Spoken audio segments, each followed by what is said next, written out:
Nós estamos recebendo com muita alegria aqui nos estúdios da Capital FM o presidente da Associação de Auditores Públicos Externos do Tribunal de Contas do Estado de Mato Grosso, Evandro Aparecido dos Santos. Ele vem falar sobre a campanha Conselheiro Cidadão. O que é essa campanha, Evandro? Bom dia, um prazer tê-lo conosco. Obrigado, Antero, obrigado, amigo aqui, pessoal Mauro. Que fazem parte da bancada, o Mauro. A campanha Conselheiro Cidadão, antes externar também o bom dia aos ouvintes e agradecer o espaço que vocês fazem para difusão do conhecimento, porque de fato o conhecimento é a força motriz de toda democracia saudável. Sem conhecimento não se constrói democracia. Vamos lá. A campanha Conselheiro Cidadão é uma campanha que tem por objetivo dar transparência ao processo de escolha de conselheiros para tribunais de contas, tá? Para proporcionar que qualquer cidadão que cumpra os requisitos constitucionais, ele possa participar do processo de escolha, possa participar da arguição pública e possa ser votado e futuramente ocupar uma vaga como conselheiro, ocupar esse cargo de magistrado de contas. Tá, mas vamos lá então por partes, porque a primeira vaga, aliás, já tem uma vaga em aberto no Tribunal de Contas que não está autorizada a ser preenchida pelo ministro Fachin do Supremo Tribunal Federal, que é a substituição do conselheiro Humberto Bozaipo. Certo. Pela Constituição, essa vaga é para ser preenchida por indicação da Assembleia Legislativa de Mato Grosso. Quem vai indicar esta vaga do conselheiro Humberto Bozaipo é o Poder Legislativo.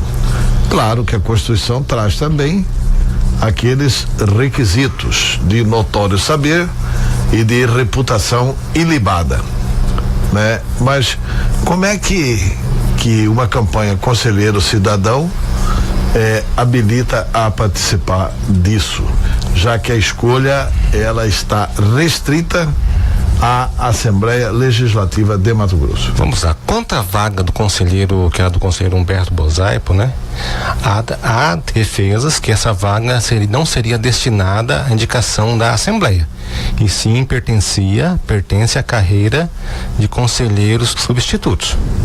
Tá? Então isso não está definido que é a vaga da Assembleia. Os conselheiros substitutos defendem que essa vaga é deles, tanto que a Constituição fala que da composição do Pleno do Tribunal de Contas, uma das vagas é destinada a conselheiro substituto e a outra para membros de carreira do Tribunais de Contas. Membros do Ministério Público de Contas. Quanto aos critérios de escolha, em momento nenhum. Mas essas vagas destinadas a isso, pelo que eu estou entendendo, eu tô repetindo aqui o que o ex-presidente do tribunal, Antônio Joaquim, disse aqui. Certo. Ele disse que as duas vagas subsequentes serão nesse critério que o senhor está anunciando. Uma dentre os conselheiros substitutos e a outra dentre os membros do Ministério Público de Contas. Perfeito. Porque essas vagas são do Poder Executivo. Isso. Certo. Então, essas vagas que seriam do Poder Executivo, o governador vai ter o direito de opinar entre os conselheiros substitutos. Perfeito. E o direito de opinar entre os membros do Tribunal do Ministério Público de Contas. Perfeito. O que tem de errado nisso aí? Não tem nada. Por enquanto, não há nenhuma vaga assim, vaga em aberto hoje não tem. Não tem porque tá sob júdice, né? Quanto aos critérios de escolha para o conselheiro cidadão, os requisitos que a Constituição fala é o seguinte: tem que ser maior de 35 anos, menor de 65 anos, ter idoneidade moral, reputação ilibada, ter notável saber jurídico na área de contabilidade, economia, finanças públicas, administração. Existe em qualquer uma delas. Qualquer uma delas. Não precisa ser em todas, né? Não, qualquer uma delas, tá? E que a pessoa que foi indicada lá, ela comprove ter exercido durante no mínimo 10 anos os conhecimentos na tua lida diária, os conhecimentos exigidos nessas áreas do conhecimento. O grande problema será o seguinte: a forma de aferição disso tem que ser de forma objetiva. tá? Já entendimento do próprio Supremo, Toffoli fala que essa aferição tem que dar de forma objetiva. O constituinte originário, quando ele fez a redação do texto constitucional vigente hoje, ou seja, ele fez um privilégio aos temas de freios e contrapeso, muito bem pensado, salutar. Só que o detalhe é o seguinte: o sistema de indicação política hoje, ele foi desvirtuado, tá? Se você me permite, a só título de esclarecimento, eu vou trazer um estudo da Transparência Brasil, tá? Lá ele traça um panorama, vou dizer assim, no mínimo entristecido, né, da questão da indicação política. Detalhe, em momento nenhum nós fazemos assim qualquer discriminação à política, longe disso. Só para tentar passar para o ouvinte que está nos acompanhando, Antero e auditor, o que o tribunal, os funcionários do tribunal tem defendido é que não seja mais um privilégio, uma indicação da Assembleia ou uma indicação exclusivamente do governo ou exclusivamente da Assembleia, uma indicação política de alguém para ocupar o cargo, como tem sido até hoje, né? Eles estão defendendo a ideia de que qualquer cidadão que atenda aos pré-requisitos definidos pela Constituição possa se candidatar ao cargo. Posso se apresentar, não, olha, eu tenho aqui 15 anos de administração, eu tenho minha vida assim, eu tenho condições de ser conselheiro. Me parece que esta campanha, quando fala de campanha conselheiro cidadão, é isso. Quer dizer, é permitir que a sociedade possa participar do processo de escolha, né? Não sei como é que se daria isso, porque com certeza é um cargo bastante atraente do ponto de vista financeiro, etc. É um cargo bastante interessante e por certeza chamará a atenção de muita gente com muito interesse em disputar. Aí não é à toa que as pessoas brigam aqui no campo político para terem a possibilidade de serem indicados. Aliás, tem até histórias de investigação em curso de compra de vaga de conselheiro, etc., porque realmente é uma vaga absolutamente cobiçada, né, Tero? Bastante cobiçada. Bastante cobiçada. O cargo é interessante. Mas vamos lá ao O que o DIP propôs para a Assembleia? Abriu a vaga, tá? Que seja lançado um edital. Nesse edital vai estar os requisitos, a pessoa apresenta o seu currículo vitae, né? Apresenta, por exemplo, para verificar a sua idoneidade moral, reputação ilibada, ele vai lá apresentar certidão negativa da Polícia Federal dos últimos 5 anos, da Polícia Estadual, a sua ficha corrida, a Constituição, da Justiça, seja de forma que eu consigo, porque não basta que eu fale assim, eu tenho a aparência idônea, tenho a aparência da moralidade, mas eu tenho que comprovar por A mais B, de forma objetiva, que eu não tenho nenhuma dúvida, que se de fato eu atendo os requisitos de reputação, atendo os requisitos de idoneidade, que eu tenho notável saber na área exigida. Para você ter uma ideia, temos casos de conselheiros que não têm nível superior, Brasil afora. Então, ou seja, imagina a envergadura que tem a abrangência de atuação de um conselheiro, se não tem um notável saber que é necessário para o bem desempenho daquela função. Retomando ao estudo lá da Transparência Brasil, não é a mesma coisa, né? Mas o Brasil já teve um presidente que não tem curso superior. Sim. Tá. Lula. Sim. Né? Só que aí tem um detalhe, né? Aí é o voto público, né? É o voto, cada um foi lá, colocou seu urno, ele teve seus méritos e foi eleito. Agora, para um conselheiro que é um cargo eminentemente técnico, seja, por mais que o Nelson Jobim, né, já tenha falado lá no STF que isso é de consideração subjetiva do governador, Ou seja, os anseios hoje da sociedade não é o mesmo vigente à época que o Nelson Jobim fez. Ou seja, seria a mesma coisa de eu aceitar o seguinte: o camarada trabalha lá em um hospital. O senhor está falando que teve contato com a Assembleia, né? Nós já, no ano passado, fizemos uma proposta e esse ano nós vamos retomar novamente, tá? Para tentar emplacar um rito transparente através de um edital, onde as pessoas tenham tempo hábil de ir lá apresentar a sua documentação, seja lançado um edital com rol daquelas pessoas que apresentaram a sua inscrição, que elas possam comprovar objetivamente que elas atendem esses requisitos. Atendendo, elas possam ser sabatinadas e possam ser votadas como qualquer cidadão. A Constituição, ela não faz nenhuma exigência que seja de carreira política. O que eu estou dizendo é o seguinte: vai ser difícil retirar a questão da decisão política, certo, né? Porque elas preencheram todos. Vamos imaginar que a Assembleia aceite isso. Abra a inscrição, as pessoas vão se inscrever, apresentem seus currículos, vão ser sabatinadas. E depois de sabatinadas, a Assembleia se reúne para decidir dentre os sabatinados. Perfeito. E aí a escolha vai ser da Assembleia. Sim. Ou seja, nós não queremos tirar a prerrogativa de escolha deles. Queremos dar transparência. Que hoje o processo não é e ampliar o transparente, acesso, ampliar o acesso. Temos caso de Tribunal de Contas que teve conselheiro que foi escolhido, sabatinado, tudo em meia hora, uma hora. Mas já aconteceu isso em algum lugar do Brasil, isso que vocês estão propondo para a Assembleia? Já. O conselheiro cidadão começou tem Piauí, tem o Distrito Federal, Santa Catarina, Rio Grande do Sul. Tá, ou seja, tá germinando essa campanha. Sim, mas na prática já aconteceu ainda alguma escolha assim? Eu não conheço ainda, tá? É um processo de É um processo novo. Isso. Para você ter uma ideia, como que o processo hoje de escolha não atende um anseio da sociedade, em especial no que tange reputação ilibada, inodentidade moral e notável saber jurídico.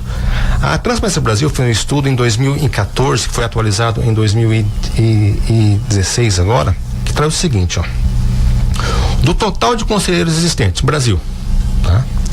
80% ocuparam antes da sua nomeação cargos eletivos ou cargo de destaque na alta administração pública. Tá? 23% do total de conselheiros sofrem processo ou receberam punição da justiça ou nos próprios tribunais de contas. Imagina o Tribunal de Contas dando posse a um conselheiro, a uma pessoa que no passado ele próprio puniu. Sabe, assim é uma coisa, cara, no mínimo constrangedor. Tem mais. 31% dos parentes, 31% do total de conselheiros são parentes de outros políticos ou em alguns casos foram nomeados pelos próprios tios, primos, irmãos ou governadores. Eles falam, daí eles fazem um estudo entre as taxas de processados. A taxa de processados é de 6% entre os conselheiros que são políticos profissionais que tiveram oportunidades de malversar dinheiro público antes de assumir. Entre aqueles que não são oriundos, 6%. Entre aqueles que são oriundos de parentes políticos, essa taxa sobe para 27%. O grupo de conselheiro que são parentes de políticos também tem mais processos que o grupo sem parentes políticos, 27 a 21.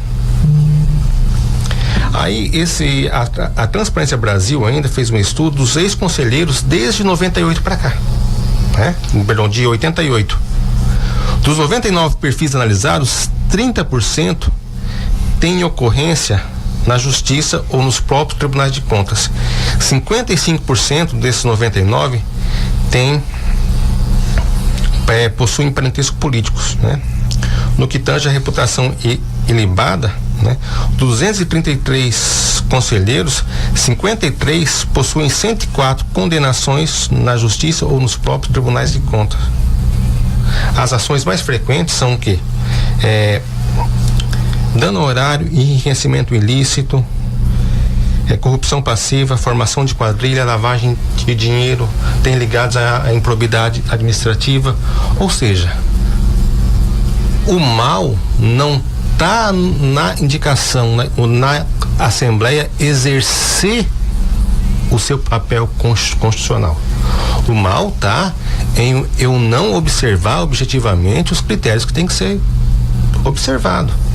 Então, que nós não temos criar nenhuma forma de constrangimento para a Assembleia ou para quem quer que seja. Nós não somos contra nomes, nós somos a favor do quê? Do respeito à Constituição. Só isso que nós queremos, que se a Constituição do respeito ao critério, né, que sim, tá lá, só né? isso. Mas basicamente que a indicação não seja tão política, mas seja mais técnica, né? E que cumpra e que abre a discussão, que abre o acesso também, né? A indicação pode ser política, não tem problema nenhum, desde que atenda aos critérios, mas assim, eu faço uma ressalva aqui, temos conselheiros, tá? Que são oriundos da política, que são pessoas fantásticas, comprometidas, que lutam para a construção de um tribunal, ou seja, não é porque também que o camarada fez um concurso que ele é santo, longe disso. Não, que eu digo é o juiz Nicolau, né? Então o que acontece? Mas tá preso. Sim. Então outros tantos aí, desembargadores afastados, juízes afastados do Brasil inteiro. Tá. Então, ou seja, nós não fazemos nem um juízo, né? A respeito de pessoas. Repito, nós queremos só que a Constituição seja observada de maneira objetiva, porque não tem como falar de idoneidade moral, falar de reputação ilibada, de notável saber jurídico, se eu não atentar para o princípio da moralidade. Não tem jeito. Ou seja, em suma, via reflexo, que nós defendemos? A moralidade administrativa. Tá certo. E é importante, né? Quando que vocês esperam ter uma decisão sobre isso? Bom, nós vamos iniciar agora. Essa campanha foi iniciada em abril do ano passado, né?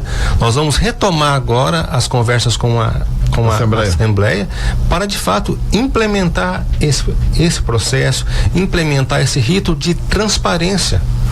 A população, a sociedade, o tribunal, todos nós só tenhamos a ganhar. A luz é o detergente que elimina qualquer malversação do interesse no que tange ao interesse público. Tá certo. Evandro Aparecido dos Santos, vocês esperam que esse processo, bom, se bem que tem uma vaga só para indicar aí, que é do deputado Mosaico, né? O resto nenhum conselheiro por enquanto se aposentou, né? Por enquanto assim, não tem nenhuma vaguinha aberta. A do Mosaico tá lá. Não, mas vai ter. A do Mosaico tá subjúdice. Quando houver. Injustificadamente subjúdice, né? Quando voltar.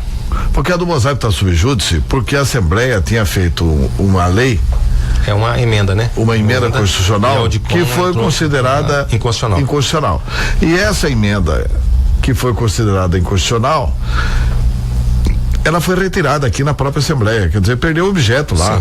Basta um ofíciozinho lá para o ministro Fachin e ele vai ter que liberar a vaga, porque não tem momento nenhum. Então esse momento seu está próximo. Sim, eu acho que a campanha sua é oportuna. Sim, nós esperamos que a hora que se já tiver vagas, né, para serem preenchidas, isso esteja regulamentado, seja claro, que seja tudo publicado, que seja transparente, ou seja, nós queremos só apenas... mas vocês têm que correr com isso, hein, Evandro? Estamos correndo. Porque o ministro pode, semana que vem, liberar a vaga. Tá?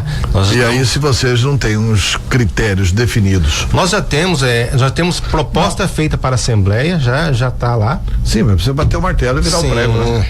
Nós vamos buscar agora essa nova legislatura, esse novo ano legislativo agora, correr atrás para implementar o quanto antes, pode ter certeza disso. Tá certo. Eu desejo sucesso a vocês. Obrigado. Eu acho que a campanha é belíssima, interessa ao cidadão. Sim. Vai ao encontro do que o cidadão quer. O cidadão quer isso que você está falando. Sim, com certeza, claro. Né? O cidadão apoia exatamente isso que você está falando, e a gente espera que você tenha sucesso. Você não, a instituição, sim, né? Com certeza. Que você está representando a Audip, a Associação dos Auditores, né? Ou seja, a comissão da Audip, eu vejo o seguinte: além de a gente defender uma classe específica de servidores que são os auditores, né? Nós temos também a nossa responsabilidade social. de fomentar o conhecimento e lutar através dos nossos conhecimentos para que se construa uma sociedade mais justa, mais igualitária, que leve conhecimento.